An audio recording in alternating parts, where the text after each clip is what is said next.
पहले पति ने छोड़ा, फिर प्रेमी ने बनाया प्रोस्टिट्यूट। इस फेमस एक्ट्रेस का ठेले पर गया था शव।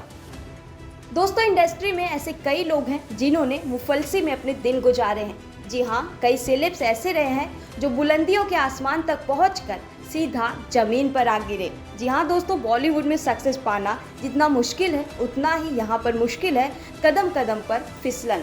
जो संभल गया वो आगे तक गया, और जो यहाँ की चिकनाहट में फिसला वो या तो खाई में गिरा या फिर कुएं में। दोस्तों, कई सारे कलाकार ऐसे रहे हैं जिनका अंत इंडस्ट्री में ऐसा रहा जिसे सुनकर रोंगटे खड़े हो जाते हैं। ऐसे ही दर्दनाक कहानी है हमराज फिल्म की एक्ट्रेस विमी की। जी हाँ, साल 1960 और 1970 के दशक में फिल्मी पर्दे पर राज करने वाली वो खूबसूरत एक्ट्रेस विमी अपनी पहली ही फिल्म से स्टार बन गई थी। मासूमियत ऐसी कि उन्हें देखकर हर कोई ठहर जाया करता था। फिल्म इंडस्ट्री के कई बड़े सितारे उनकी खूबसूरती और अदाओं के दीवाने थे। हालांकि उन्होंने बेहद कम उम्र में ही इस दुनिया को अलविदा कह दिया था। पंजाब के जालंधर में 1943 में पैदा हुई और 1977 में इस दुनिया को हमेशा के लिए छोड़ दिया। उन्होंने अपने 33 साल के जीवन और 10 साल के फिल्मी करियर में काफ़ी दुख झेला। उन्हें ऐसी दर्दनाक मौत मिली कि आज भी लोग उनके आखिरी पलों के बारे में जानकर मायूस हो जाया करते हैं। तो ऐसे में आइए जानते हैं विमी की कहानी।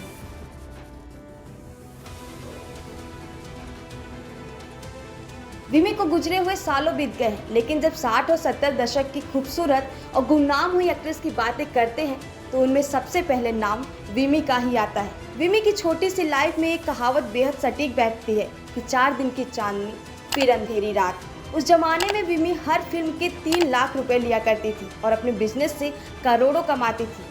विमी ने बी.आर. चोपड़ा की साल 1967 में आई फिल्म हमराज से फिल्मी दुनिया में कदम रखा था। क्राइम सस्पेंस से भरी इस फिल्म में सुनील दत्त, राजकुमार, मुमताज और बलराज साहनी लीड रोल में थे। फिल्म बॉक्स ऑफिस पे लंबे समय तक छाई हुई थी। वहीं इस फिल्म से विमी की किस्मत खुल गई। इसके बाद उन्हें पतंगा, वचन, आबरू, नानक नाम जहाज है जैसी फिल्मों में देखा गया।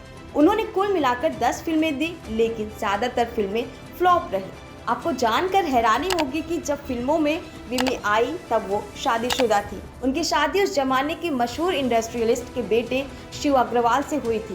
कहा जाता है कि शिव अग्रवाल से शादी करने के लिए विमी अपने घर वालों के खिलाफ चली गई थी। उनके पिता ने शादी के बाद उनसे सारे संबंध तोड़ दिए थे। शादी के बाद जब विमी एक्ट्रेस बनी तो उनके ससुराल वालों ने भी उनके खिलाफ जाना सही समझा। हालांकि उनके पति ने तब उनका साथ दिया। इस शादी से विमी को 2 बच्चे हुए, लेकिन फिल्मों में आने के बाद विमी का उनके पति से तलाक हो गया। कोलकाता के बड़े बिजनेसमैन से अलग होने के बाद उनका नाम फिल्म प्रोड्यूसर जॉली संग जोड़ा गया। खबरों की माने तो प्रोड्यूसर जॉली की वजह से उनकी पर्सनल लाइफ और प्रोफेशनल लाइफ दोनों तबाह हो गई। जी हाँ, सूत्रों की माने तो फिल्मों और टेक्सटाइल बिजनेस से लाखों रुपए कमाने वाली विमी की हालत बदहाली में बदल गई, क्योंकि उनकी टेक्सटाइल इंडस्ट्री डूब गई। कंपनी डूबने के बाद उन्हें इतना घाटा हुआ कि वो लाखों के कर्ज में डूब गई। इतना ही नहीं, पति से अलग होने के बाद वो डिप्रेशन में पहले से ही थी। बाद में जॉली की संगत ने उन्हें शराबी बना दिया। बाद में वो कब वैश्यावृत्ति के रास्ते पर चल पड़ी उन्हें खुद पता नहीं चला। खबरों की माने तो विमी के बेहद करीबी दोस्त कृष्णा ने भी उनके प्रोस्टिट्यूशन का हिस्सा वाली बात को स्वीकार किया था। उन्होंने कहा था कि जॉली से मिलने के बाद विमी अलग अलग होटल जाने लगी थी और प्रोस्टिट्यूशन का हिस्सा बन गई। जॉली उन्हें मजबूर करने लगा था। बता दें कि विमी की मौत अधिक शराब पीने की वजह से हुई थी। अंतिम दिनों में 33 साल की विमी का लीवर खराब हो चुका था। इलाज के लिए उनके पास पैसे नहीं थे। जिंदगी के आखिरी दिनों में वो मुंबई के नानावटी अस्पताल में जनरल वार्ड में भर्ती थी, जहां 22 अगस्त 1977 को विमी ने अपना दम तोड़ा। उनके निधन के बाद अस्पताल में ना उनका पति था और ना ही बच्चे, ना कोई दोस्त और ना ही कोई करीबी, और ना ही अस्पताल से शमशान घाट पहुंचाने वाला कोई। उनको कंधा देने वाला भी कोई नहीं था। कहा जाता है कि जिसने उनकी ज़िंदगी तबाह की उसी जॉली ने एक चाय वाले का ठेला लिया और ठेले में रखकर उनकी डेड बॉडी शमशान घाट पहुंचाई।